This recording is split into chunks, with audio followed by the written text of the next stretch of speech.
안녕하세요, 여러분. 저는 예언과 분별이라는 책을 통해 여러분과 은혜를 나누게 될 허현무 목사입니다. 월터 모벌리에 의해 지어진 예언과 분별이라는 책은 총 7장의 챕터로 이루어져 있습니다. 그리고 주된 내용은 예언이 무엇인지, 그리고 그 예언을 분별하는 내용이 무엇인지를 다루고 있습니다. 저는 이 책을 읽으면서 이 책이야말로 대한민국 그리스도인들에게 가장 필요한 책 중 하나가 아닐까라는 생각을 해보게 되었습니다. 왜냐하면 조국의 교회는 거짓 예언의 수많은 예언들에 의해 공격받고 있고 몸살을 앓아왔기 때문입니다. 예를 들면 12월 전쟁설, 계시록의 잘못된 해석과 그 예언으로 인한 휴거, 혹은 해외 도피, 그리고 최근 코로나 바이러스로 인해 만천하에 알려진 신천지의 만행 등등. 이렇게 거짓된 예언에 미혹되고 신앙이 흔들려 삶이 무너져버린 수많은 사람들이 있습니다. 왜 그렇게 거짓된 예언들에 미혹되고 인생이 파멸되었을까요? 그 요인은 참된 예언을 이해하는 수준의 부족과 그리고 더불어 예언에 대한 성경적인 분별 기준의 미비 때문이라고 생각합니다. 오늘 우리가 나누게 될 예언과 분별이라는 이 책은 조국 교회의 상황에 필요한 참 예언이란 무엇인지, 그리고 그 예언이 참인지 분별할 수 있는 기준이 무엇인지에 대해 답을 주고 있습니다. 이렇게 우리 조국 교회가 겪고 있는 문제, 두 가지 문제에 대한 큰 해답을 이 책을 통해 우리가 발견할 수 있습니다. 그 해결책은 무엇이냐 하면 참 예언은 하나님의 말씀 그대로를 증언하는 것이고, 그 예언이 참인지 거짓인지 분별할 수 있는 기준은 바로 전하는 자의 신실함이라는 것입니다. 신천지와 수많은 이단들, 그리고 거짓 예언자들이 실패한 바로 그 신실함이 예언 분별의 핵심 키인 것입니다. 그리고 이 책의 저자는 그렇게 신실한 삶을 살며 참 예언자의 기준을 보여준 이 5명의 인물들, 예레미야, 미가야, 엘리사, 요한, 바울을 통해 우리 시대가 따르고 기준으로 삼아야 될 참 가치, 기준이 무엇인지를 보여주고 있습니다. 이런 전체적인 내용을 가진 예언과 분별이라는 책을 지금부터 조금 더 자세히 살펴보도록 하겠습니다. 1장 예언은 무엇이며 예언의 유효성은 확인될 수 있는가? 이 1장의 목표는 총 3가지로 잡고 있습니다. 첫째, 성경이 예언의 현상을 어떻게 묘사하고 있는가? 그리고 둘째, 예언의 유효성을 바라보는 현대 성서학계의 4가지 특징은 무엇일까? 그리고 우리가 할 수 있는 가능한 한 가지 대안은 무엇인지를 제시하며 나누고자 합니다. 먼저 성경에서 묘사하고 있는 하나님에 대한 인간의 대언 2장면을 여러분과 나누고자 합니다. 그 첫 번째 장면은 데살로니가전서 2장 13절이고 두 번째는 신명기 5장 31절 말씀입니다. 먼저 첫 번째 데살로니가전서 2장 13절 말씀을 살펴보면, 이러므로 우리가 하나님께 끝없이 감사함은 너희가 우리에게 들은 바 하나님의 말씀을 받을 때에 사람의 말로 받지 아니하고 하나님의 말씀으로 받음이니 진실로 그러하도다. 이 말씀이 또한 너희 믿는 자 가운데서 역사하느니라 라고 고백한 바울의 고백을 통해 우리가 나누고자 합니다. 이 바울의 고백을 분석해 보자면 총 4가지를 볼 수 있는데, 첫 번째 사람의 말로 받지 아니하고, 두 번째 하나님의 말씀으로 받음이니, 세 번째 너희 믿는 자 가운데서 역사하느니라, 네 번째 끊임없이 감사함은이라고 기록되어 있습니다. 사람의 말로 받지 아니하였다라는 것은 사실은 사람의 말로 전해지긴 했다라는 걸 말해주고 있습니다. 그러나 하나님의 말씀으로 받았다는 것은 하나님이 그 말씀의 기원이시다라는 걸 말해줍니다. 그리고 그 말씀은 변화를 일으키는 영향력이 있고, 그리고 변화를 일으킨다라는 것은 말씀을 받은 자들이 믿음으로 그 말씀에 반응했다라는 것을 말해줍니다. 그래서 사도 바울은 고백합니다. 하나님의 말씀, 하나님의 예언을 전할 때에 올바른 반응을 일으키지 않은 사람들도 많았지만, 이 데살로니가전서의 대상자들은, 수신자들은 올바른 반응을 일으켰기 때문에 사도 바울은 끊임없이 그들이 반응한 것에 대해 하나님께 그들에게 감사를 고백하고 있습니다. 이 첫 번째 데살로니가전서 2장 13절 말씀을 통해 우리가 알 수 있는 것은 무엇이냐면 모든 예언의 근원은 하나님이시다. 그리고 하나님이 말씀하신 그 말씀은 인간의 말을 통해 전해진다. 그리고 그 말씀은 반드시 듣는 자들에게 반응을 요구하고 반응에 응했을 때에는 영향력이 변화가 일어난다. 라는 예언의 기본적인 본질과 개념에 대해서 설명해주고 있습니다. 그렇다면 우리 두 번째 말씀 신명기 5장 31절에 어떻게 기록되어 있는지 한번 살펴보고 싶습니다. 너는 여기 내 곁에 서 있으라. 내가 모든 명령과 규례와 법도를 내게 이르리니 너는 그것을 그들에게 가르쳐서 내가 그들에게 기업으로 주는 땅에서 그들에게 이것을 행하게 하라. 이 말씀은 하나님의 임재 앞에 두려움에 떠는 백성들이 모세를 그들의 중재자, 대언자로 세워서 너가 하나님의 말씀을 듣고 우리에게 전해달라는 그런 간구의 말씀의 기록이고요. 그리고 그 말씀을 듣기 위해 모세는 하나님께 가까이 나아갔고 하나님께 주시는 말씀을 듣고 이스라엘 백성들에게 하나님께서 말씀하신 그 말씀을 전해주는 배경의 내용입니다. 그래서 이 내용을 통해 알 수 있는 것은 동일하게 이것입니다. 하나님의 주시는 말씀을 듣기 위해서는 반드시 하나님께 가까이 나아가야 한다는 것입니다. 이것은 무엇을 의미하냐면 모든 말씀의 주도권은 하나님께 있음, 즉 말씀의 기원은 하나님이신 것을 의미합니다. 그리고 하나님께 받은 그 말을 모세가 전했다는 것은 하나님의 말씀이지만 중재자 예언자인 인간을 통해 인간의 말로 백성들에게 전하신다라는 보편적인 예언의 본질과 원리를 다시 한번 보여줍니다. 그리고 하나님께서 너는 그것들을 그들에게 가르쳐서 행하게 하라라고 말씀하신 것에서 다시 볼 수 있는 것은 하나님의 말씀과 예언은 반드시 듣는 자들의 반응을 요구한다라는 것을 알 수 있습니다. 이 말씀을 통해서 우리가 고찰해 볼 수 있는 세 가지 개념이 있는데요. 첫째는 모세를 통해 과연 예언자란 누구인가의 개념을 정확히 말해주고 있다는 것입니다. 예언자는 무엇일까요? 모세를 통해 말해주는 것은 예언자는 중재자, 하나님의 대언하는 것을 주된 책임으로 삼는 사람임을 의미합니다. 우리가 살펴봤던 이 말씀에서 예언자라는 단어가 기록되어 있진 않지만 하나님께서는 이어져 연결되는 신명기 18장을 통해서 모세를 나와 같은 예언자, 너와 같은 예언자 하나라고 지명해주고 계시는 걸 볼 수 있습니다. 고찰해 볼 점 두 번째는 바로 이것입니다. 예언자는 하나님께 가까이 나아가 그분이 임재하는 곳에 서 있음에 근거해야 된다는 것입니다. 여기서 말하는 하나님께 가까이 나아간다는 것은 단순히 물리적인 거리를 의미하는 것이 아니라 도덕적이고 영적인 개념을 포함하고 말아줍니다. 즉 하나님 앞에 신실하고 순종하는 정직하고 신실한 그런 모습을 하나님께서는 예언자에게 요구하신다는 겁니다. 그리고 마지막으로 고찰해 볼 점은 예언자들이 계시를 받을 때 반드시 이상심리 상태에 빠진다는 것은 아니라는 것을 보여줍니다. 황홀경, 비몽사몽, 환상, 이상한 말투 이런 것들에 반드시 빠져야만 하나님의 계시를 받는 것은 아니라는 겁니다. 그런 현상에 빠질 수도 있고 빠지지 않을 수도 있다는 걸 모세를 통해서 보여주고 있습니다. 이렇게 예언이란 하나님의 말씀의 근원에서 하나님이 말씀의 기준이 되셔서 하나님 주시는 말씀을 인간의 목소리와 예언자 인간을 통해서 반응을 요구하는 식으로 백성들에게 전해주는 것을 바로 예언이라고 볼 수 있는데요. 근데 여기서 이제 드는 의문이 한 가지 있겠죠? 하나님이 주시는 말씀인 걸 알겠고, 그리고 인간에게 하나님의 권위를 주셔서 그들을 통해 하나님의 말씀을 전해준다. 근데 그렇게 됐을 때에 혹시나 예언의 이 개념이 남용되진 않을까? 이 사람은 A라고 예언했는데 저 사람은 A와 반대되는 B라는 얘기, 즉 서로 상충되고 충돌되는 예언을 한다면 누구의 것이 맞을까? 이런 의문점이 들 수 있습니다. 예를 들면 이런 것이겠죠? 목회자들 중에 하나님 말씀이라고 하나님의 이름을 들먹이며 자신과 다른 사람들을 속이는 경우, 즉 자신의 목적을 이루기 위해서 하나님의 권위, 하나님의 예언이라고 호소한다면 우리는 그 예언을 고지고대로 듣고 믿어야 되는 것인가 아닌가라는 의문점이 들게 됩니다.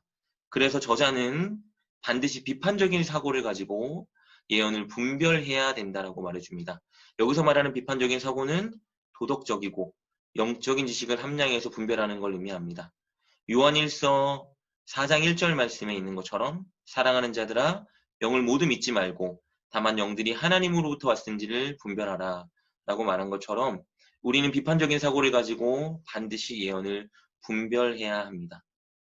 어떻게 그렇다면 이 예언이 유효한지 분별할 수 있을까? 많은 학자들이 이 문제를 놓고 연구를 거듭했습니다. 그래서 예언의 유효성을 바라보는 현대 성서학계의 4가지 특징을 살펴보겠는데요. 첫 번째는 이것입니다. 살펴봤더니 분별과 진정성의 문제를 두드러지게 부각하는 학자들이 많이 없더라. 다른 말로 하면 이 예언의 분별의 기준을 놓고 어떤 연구의 근거들을 찾아보기가 많이 어렵다. 두 번째, 비판적 분별의 실천과 관련해 다루려고 시도한 적이 거의 없더라. 그러니까 학자들의 관심 밖이었다. 그리고 학자들이 대부분 이렇게 관심 바뀌고 찾기 어려워했던 이유는 유효한 분별 기준이 존재할 가능성이 사실은 거의 없다라고 생각하기 때문인 겁니다. 그리고 넷째는 기존의 종교적인 전통을 현재의 순간에 적절히 적용해야 되는 것 아닐까라고 말하는 대안적인 가장 건강한 주장들이 있긴 했습니다. 그렇다면 이렇게 정확하고 명확한 예언의 분별적인 기준을 찾기가 어렵다고 말하는 이 시기에 우리는 과연 어떻게 해야 될까? 바로 이것입니다.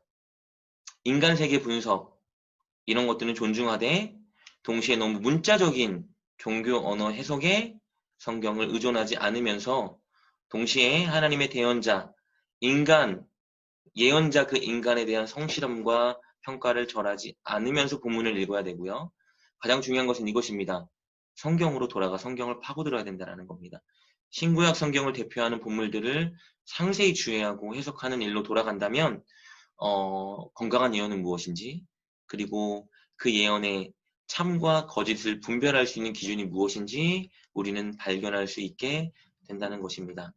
그 내용을 2장과 3장 그리고 앞으로 지속되는 장들을 통해서 우리가 살펴보기를 원합니다.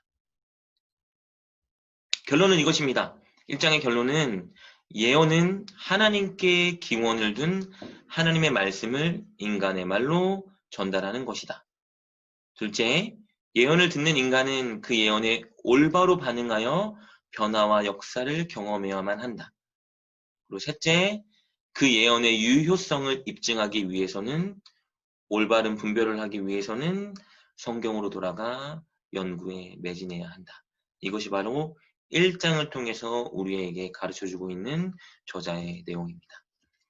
그렇다면 이제 본격적으로 참 예언은 무엇이고 예언을 분별하는 기준은 무엇인지를 여러분과 함께 나눠보고자 합니다. 바로 2장 예레미야 분별의 기준을 정립하다라는 내용을 통해서 말입니다.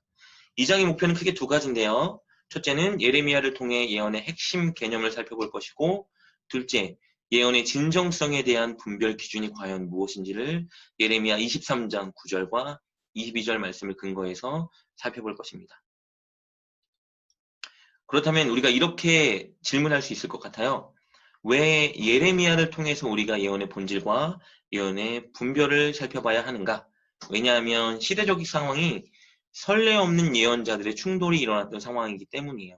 쉽게 말한다면 A라고 주장하는 예언자들, 그리고 그 내용과 너무 충돌하는 다른 B라고 주장하는 수많은 예언자들이 격돌하고 있는 시기가 바로 예레미야서의 시기였기 때문입니다. 시대 시기는 유다 왕국 말기에 강성하는 바벨론 세력 앞에 유다의 미래는 과연 있는 것인가 없는 것인가를 놓고 설레왕래 고민하고 있는 그 찰나에 예레미야는 바벨론의 포로가 될 것이다라고 예언하고 있고, 다른 예언자들은 아니다, 하나님께서 우리를 구원하고 건져주실 것이다 라고 말하는 이 다른 예언 앞에 과연 왕은 어떤 예언을 선택해야 하는가에 대한 배경이 바로 예레미야서이기 때문입니다. 예레미야 18장, 특별히 토기장의 비유를 통해서 우리 예언의 본질이 무엇이고 예언의 분별 기준이 무엇인지를 나눠보고자 합니다. 예레미야 18장 6절 말씀입니다. 여호와의 말씀이니라. 이스라엘 족속아, 이 토기장이가 하는 것 같이 내가 능히 너희에게 행하지 못하겠느냐. 이스라엘 족속아 진흙이 토기장의 손에 있음 같이 너희가 내 손에 있느니라. 네, 이 내용을 분석해 보자면 이런 것입니다. 예언의 본질은 무엇일까? 바로 하나님 말씀과 계획. 토기장이처럼 본인이 좋으실 대로 본인의 계획대로 할 수 있는 그 하나님의 계획이 바로 예언의 본질이라는 것입니다. 그리고 예언의 근거는 무엇이냐면 바로 마음껏 좋으실 대로 계획대로 모든 것들을 바꿔놓을 수 있는 하나님의 강력한 권위와 능력인 것입니다. 그리고 중요한 것은 이 예언에는 반드시 예언의 목적이 있다라는 걸 우리가 알아야 합니다. 하나님께서는 예레미야를 통해서 이스라엘 백성들에게 심판을 선언하십니다.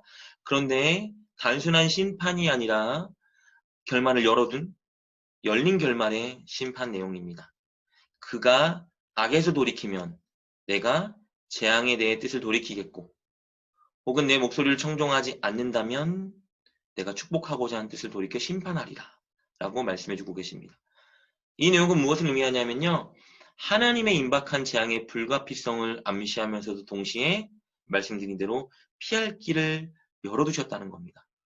그 피할 길은 무엇이냐면 백성들이 악에서 돌이키고 하나님 예언에 대해 올바르게 반응하는 것입니다. 그러나 그 올바른 반응에 실패하게 된다면 어쩔 수 없이 하나님의 심판은 예언대로 임할 것입니다. 여기서 우리가 알 수 있는 내용은 바로 이것입니다. 하나님이 사용하시는 당신 자유의 본질은 바로 인간의 도덕성과 반응한다라는 것입니다. 이것은 하나님의 주권이 축소된다는 걸 의미하는 것이 아니고요. 하나님은 당신의 주권을 사용하실 때에 사람의 행위에 반응하시며 행사하신다는 것을 의미합니다. 하나님의 예언이, 하나님의 계획이 회복으로 올라갈 수도 있고 심판으로 올라갈 수도 있다는 것입니다. 그러나 예언의 목적, 하나님의 마음은 인간들이 심판을 향해 가는 것이 아니라 올바른 반응을 통해 하나님께 돌아오는 반응을 일으키는 것. 이게 바로 예언의 목적이라고 할 수 있습니다. 여기서 고찰해 볼 점이 한 가지 있는데요. 돌아온다라는 개념이 과연 무엇일까? 예레미야서에서는 돌아온다라는 개념에 대해서 크게 세 가지로 정리해주고 있습니다.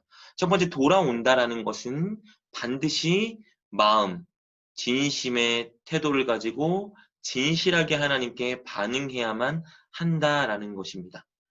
그리고 둘째, 바르게 한다라는 거예요. 치우쳤던, 굽었던 그들의 행위를 바르게 한다라는 것. 다시 말하면 바르게 한다라는 것은 사람을 대할 때, 삶을 살아갈 때 정의와 공의와 사랑과 자비를 행하는 것을 의미합니다. 그리고 돌아온다라는 것은 하나님을 제대로 안다라는 것을 의미합니다. 성경에서 말하는 하나님을 아는 지식이란 정의와 의를 행하는 것입니다. 그러니까 쉽게 말한다면 돌아온다라는 것은 무엇을 의미하냐면 하나님의 마음과 하나님의 뜻과 하나님의 성품과 하나님의 특질을 바로 알고 그 하나님의 성품과 하나님의 특질에 맞게 나를 변화시키는 그 삶을 살아가기로 결단하고 행하는 것이라고 말할 수 있습니다. 바로 지금까지 제가 여러분과 살펴본 내용을 간략하게 요약하자면 이런 것입니다. 예언의 본질은 모든 것을 다 계획대로 할 수 있는 하나님의 능력과 하나님의 계획, 말씀이 바로 예언의 본질입니다. 그리고 이 예언의 본질, 예언은 사람을 통해서 듣는 자들에게 전파된다는 거예요. 그럴 때 그 말씀이 전파될 때에는 반드시 하나님께서 반응을 요구하신다는 겁니다.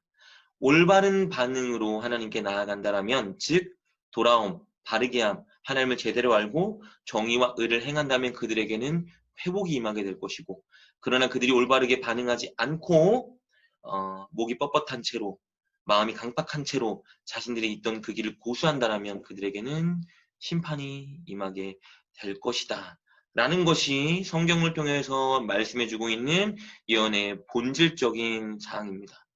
그렇다면 이제 우리가 나누고 싶은 것은 바로 이것입니다. 예언의 본질, 그 예언을 따라 그럼 이것이 참 예언인지 아닌지 분별하는 기준은 무엇일까? 예레미야서에서 말해주고 있는 그 예언의 분별 기준은 바로 말씀을 전하는 자의 성품과 행위에 신실함이 있어야 한다라는 것입니다. 예레미야 23장 10절, 11절, 14절 말씀은 이렇게 기록되고 있습니다. 거짓 예언자들의 성품의 행위에는 신실함이 없었다. 하나님께서 말씀하시죠. 선지자와 제사장이 다 사악하다. 예루살렘 선지자들 가운데에도 가증한 일을 보았다. 예언이라는 것은 하나님의 성품과 특질을 나타내고 그 하나님의 계획을 펼치는 것이 바로 예언인데, 그래서 참된 예언자들이라고 한다면 반드시 그들은 하나님의 성품과 특질을 닮아가고자 하는 마음과 태도와 행위가 나타나게 된다는 것입니다. 그런데 참된 예언, 하나님으로부터 온 예언이 아니라면 그 거짓된 예언자들의 성품과 행위에는 사람을 향한, 하나님을 향한, 자신을 향한 신실함이 없다라는 것입니다. 바로 신천지나 기타 이단, 그리고 그런 이단의 우두머리들이, 교주들이 보여주고 있는 행위가 바로 신실함이 없음이겠죠. 두 번째, 하나님의 말씀인지 아닌지 분별하는 기준은 바로 이것입니다. 도덕적인 메시지를 가지고 있냐입니다. 참 예언자들의 메시지에는 반드시 도덕적인 내용을 담고 있는 내용이 있었습니다. 예레미야 23장 17절, 22절 말씀해주고 계십니다. 거짓 예언자들은 행악을 하고 악을 행하고 있는 사람들을 도리어 도덕적인 자만에 빠지도록 부추기는 예언들을 했다라는 거예요. 그들에게 평안하다 말하고 그들에게 재앙이 임하지 않는다라고 말하면서 도덕적인 내용을 말해주지 않았습니다. 그들이 전한 메시지는 진지한 도덕적인 내용과는 동떨어져 있는 내용이었어요. 그래서 거짓 선지자들은 도덕이 썩었다는 비판도, 하나님께 돌아가야 한다는 말에 귀 기울이지 않는다는 비판도 백성들에게 말해주지 않고 있었다는 거예요. 그래서 백성들의 삶은 여전히 악한 길을 걸어가고 추구하게 되었다는 거겠죠. 세 번째, 하나님의 말씀인지 아닌지 참된 예언을 분별하는 기준은 바로 참 예언자들은 하나님의 회의에 참여한 사람들이라는 겁니다. 예레미야 23장 16절, 18절, 22절 말씀이 기록되고 있습니다. 누가 여호와의 회의에 참여하였느냐? 그들이 만일 나의 회의에 참여하였더라면 이라고 기록되어 있죠. 분석하자면 이런 내용입니다. 거짓 예언자들은 하나님의 회의에 참여하지 않았다. 그런데 여기서 당연히 제기되는 의문이 있겠죠. 하나님의 회의에 참여했는지 안 했는지 판단 기준은 과연 무엇일까라는 내용입니다. 이것도 마찬가지예요. 이스라엘을 이롭게 할 내용을 백성들에게 전달했다는 것을 분명한 목표로 삼고 계신 하나님과 예언자가 도덕적, 영적 측면에서 닮았는지 아닌지가 그 예언자가 하나님의 회의에 참여했는지 아닌지를 보여준다는 겁니다. 즉, 예언자의 삶의 방식, 그의 성품, 행동, 우선적 가치가, 메시지가 하나님에 관한 그의 주장과 일치하고 있는가를 본다라면 그가 하나님의 회의에 참여했는지 안 했는지를 알 수 있다는 것이에요. 즉, 하나님의 회의에 참석했다라는 것은 하나님의 부르심을 받은 그 사람이 그분의 백성을 향해 품으신 하나님의 뜻, 마음에 그의 마음을 열고 그 뜻에 순종하고 반응하는 자세를 가졌다는 것을 의미하고 있습니다. 그렇다면 이 장을 통해서 우리가 이렇게 참 예언은 무엇이고 참 예언의 분별 기준은 무엇인지를 살펴보았는데요. 이 동일한 내용이 3장 미가야라는 선지자를 통해서 확실하게 여실히 드러난다는 사실을 한 번 더 나누고자 합니다. 3장의 목표는 미가야라는 선지자를 통해서 나타나는 예언의 본질과 목표가 무엇인지, 그리고 미가야를 통해서 나타나는 예언 분별의 기준이 무엇인지를 살펴보는 것입니다. 선지자 미가야는 예레미야와 같은 그가 받은 하나님의 메시지와 충돌하는 예언을 하고 있는 선지자들과 마주하고 있었습니다. 누구의 말이 참 예언인가? 아하 왕은 선지자 미가야와 다른 선지자들 사이에서 분별하고 결정해야 되는 기로에 놓여 있었습니다. 이 이야기에 대해서 간략하게 살펴보고 넘어가겠습니다. 미가야와 다른 선지자들이 충돌하고 있던 이 상황은 사실 아합 왕의 선택에 의해 빚어진 것이었습니다. 아합 왕은 이스라엘 원래 영토에 속해 있던 길르앗 라못이라는 땅을 다시 차지하기 위해서 전쟁을 선택합니다. 그들과 평화의 관계를 유지하고 있던 아람이라는 국가와 말이죠. 그런데 이 선택의 동기에는 자신의 명예와 권력의 고취를 위한 자신의 욕심을 담은 정욕적인 그런 욕구가 있었다는 것을 알 수 있습니다. 그는 백성을 아끼고 나라를 사랑하는 마음의 평화를 깨고 전쟁을 선택한 것이 아니고, 그리고 하나님을 위하여 그 선택을 결정한 것이 아니고, 철저히 자신의 욕구와 이기심을 위한 동기로 전쟁이라는 결정을 내리게 됩니다. 그리고 이 결정에 대해 하나님의 뜻을 묻기 전에 이미 선지자들과 고관들에게 자신의 뜻과 마음의 계획을 선포한 것입니다. 그리고 이때에 함께 이스라엘 왕 아합 왕과 있었던 유다 왕 여호사밧에게 함께 전쟁에 참여하자는 제안을 하게 되고 그도 승낙합니다. 그러나 여호사밧 왕은 당시에 신앙을 가지고 있는 왕이었기 때문에 전쟁을 수락하고 참여를 결정하기 전에 한 가지 제안을 아합 왕에게 하게 됩니다. 그것은 무엇이냐면 먼저 하나님의 뜻을 묻자라는 것이었습니다. 그래서 아합 왕은 여호사밧 왕의 권유대로 예언자 400명을 모아 그들에게 자신이 정한 의견을 묻습니다. 그리고 그 400명 예언자들의 대답은 찬성이었습니다. 올라가소서 주께서 그 성읍을 왕의 손에 넘기겠나이다. 종교 업무를 맡고 있던 공직자로서 그 밥줄이 왕에게 달려있던 예언자들은 왕의 바람이 무엇인지 너무나 잘 알고 있었어요. 그리고 왕이 자기가 원하는 것을 행해야만 말해줘야 그들에게 이익이 된다는 걸 알고 있었기 때문에 그들은 하나님의 뜻과는 관련 없이 왕이 듣고 싶어하는 말을 전하게 된 것입니다. 그때에 여호사밧 왕은 이상한 낌새를 눈치챕니다. 400명의 예언자들을 보면서 왕궁의 분위기를 간파한 것 같았어요. 그래서 그는 다시 한 번 더 아합 왕에게 제안을 합니다. 혹시 이들 말고 다른 예언자가 있다라면 그의 예언도 한번 들어봅시다 라는 제안을 하게 되죠. 그리고 아합 왕은 한 예언자 미가야라는 사람이 있긴 하지만 그는 늘 나에 대해서 좋은 예언, 길한 예언을 하지 않고 흉한 일만 예언하기로 내가 그를 미워한다, 꺼려한다라는 말을 하지만 여호사밧 왕의 권유대로 그 아합 왕은 미가야를 불러내 그의 예언을 듣게 됩니다. 바로 이 상황이 미가야가 하나님의 말씀을 대언해야 되는 상황이었습니다.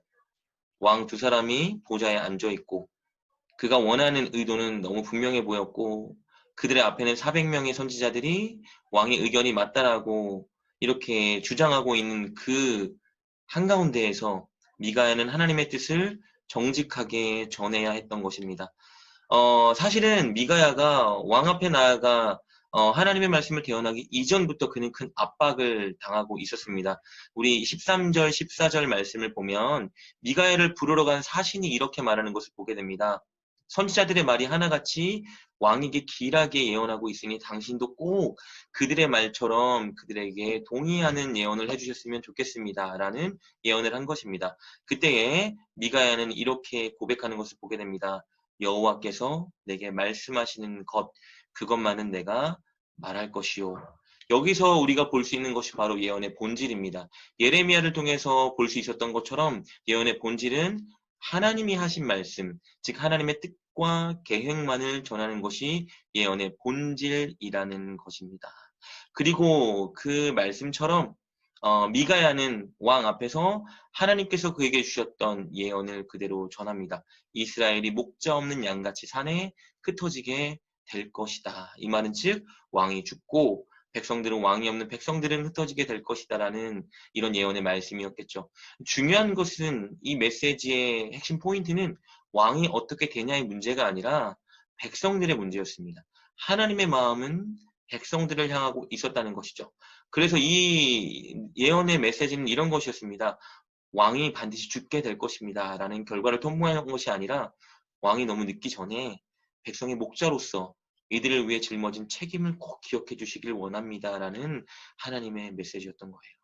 이것을 통해서 우리가 또 알 수 있는 것이 바로 예언의 목적이란 무엇이냐? 올바른 반응의 요구라는 것이겠죠. 예언은 반응을 요구하는 관계 언어이고 참여 언어인 것입니다. 보통 이런 예언들이 재앙을 경고하는 이유는 너무 단순합니다. 이 재앙의 경고를 통해 마음과 행동을 근본부터 바꾸는 반응에 참여하라라는 하나님의 손내밈이라고 볼 수 있는 것입니다. 더불어 듣지 않는 왕에게 미가야 선지자는 한 가지 더 하나님의 예언을 전합니다. 그가 하나님의 회의에 참석해 봤더니 하나님이 한 영이 400명의 선지자들의 입에 거짓말을 말하게 하는 것을 허락하셨다라는 말씀을 전하면서 왕이 듣고 있는 이 말, 이 400명 선지자의 이 말, 왕이 하고자 하는, 걷고자 하는 그 길은 다 잘못된 길이다라는 걸 선포하게 되는 것을 보게 됩니다. 여기서 예언의 목적을 다시 한번 볼 수 있겠죠. 이 말씀을 하나님이 미가야를 통해 선포하게 하신 이유는 너는 망할 것이다 라는 것을 선언하려고 하신 것이 아니라 돌아와라. 올바른 반응으로 하나님의 손내밈을 붙들고 다시 한번 돌이켜 회복을 경험하라 라는 메시지였습니다. 그러나 결국 올바른 반응에 아하 왕은 실패하고 심판을 당하게 됩니다. 이렇게 하나님의 말씀을 정직하게 전했던 미가야의 최후는 어땠나요? 미가야는 하나님의 말씀을 전했다는 이유로 극심한 고난을 당하게 됩니다. 그러나 중요한 것은 그럼에도 불구하고 미가야는 다시 한 번 더 끝까지 하나님의 말씀만을 정직하게 전했다는 것입니다. 이것을 통해서 알 수 있는 것이 바로 예언의 분별입니다. 진짜 참 예언인지 거짓 예언인지 분별할 수 있는 기준은 예레미야서에서 본 것처럼 예언을 전하는 자의 신실함과 정직이라고 말할 수 있는 것입니다. 이렇게 1장부터 3장을 통해 우리가 내릴 수 있는 결론은 이런 것입니다. 성경에서 말하는 참된 예언이란 무엇일까? 그것은 하나님이 하신 말씀을 그대로 전하는 것이다. 그리고 하나님의 하신 말씀의 목적은, 예언의 목적은 반드시 회복이다. 그리고 하나님이 하신 말씀에는 반드시 올바른 반응을 촉구하는 목적이 들어있다. 즉 돌아와라, 길과 행위를 바르게 하라, 하나님을 바로 알라. 다시 말하면 하나님의 성품과 특질을 닮아가는 자가 되어라 라는 메시지입니다. 그리고 성경에서 말하는 참된 예언의 분별 기준은 바로 이것이었죠. 예언을 전하는 자의 성품, 즉 신실함과 정직이었습니다. 그리고 도덕적인 메시지를 포함하고 있는 것이었는데 그 도덕이라는 것은 단순히 인간 윤리 행위만을 말하는 것이 아니라 그 이상을 뛰어넘어 하나님의 마음을 가지고 하나님의 마음의 길을 걸어가는 것이었습니다. 그 도덕적인 메시지대로 살아가고 있는 예언을 전하는 자가 바로 그가 하는 예언이 참인지 거짓인지 분별하게 하는 기준이었습니다. 이 1장부터 3장 말씀을 통해 우리에게 주는 도주는 이런 것입니다. 하나님의 말씀을 전하는 우리 목회자 사역자들에게도 이 기본 예언의 원리가 동일하게 적용된다는 것이죠. 하나님의 말씀, 우리가 전하는 그 하나님의 말씀이 참인지 거짓인지 세상 사람들이 분별하는 기준은 우리가 그 말씀대로 하나님의 성품과 특질대로 살아가는 삶으로 보여주고 있느냐 아니냐가 될 것 같습니다. 이상으로 이렇게 예언과 분별이라는 책 1장, 3장 말씀을 통해 성경에서 말하는 참된 예언이 무엇인지, 그리고 참된 예언을 분별하는 기준이 무엇인지를 여러분과 나눠봤습니다. 앞으로 진행될 4장부터 7장 말씀을 통해서도 하나님의 은혜를 경험하는 여러분 되시길 주님의 이름으로 축복합니다. 감사합니다.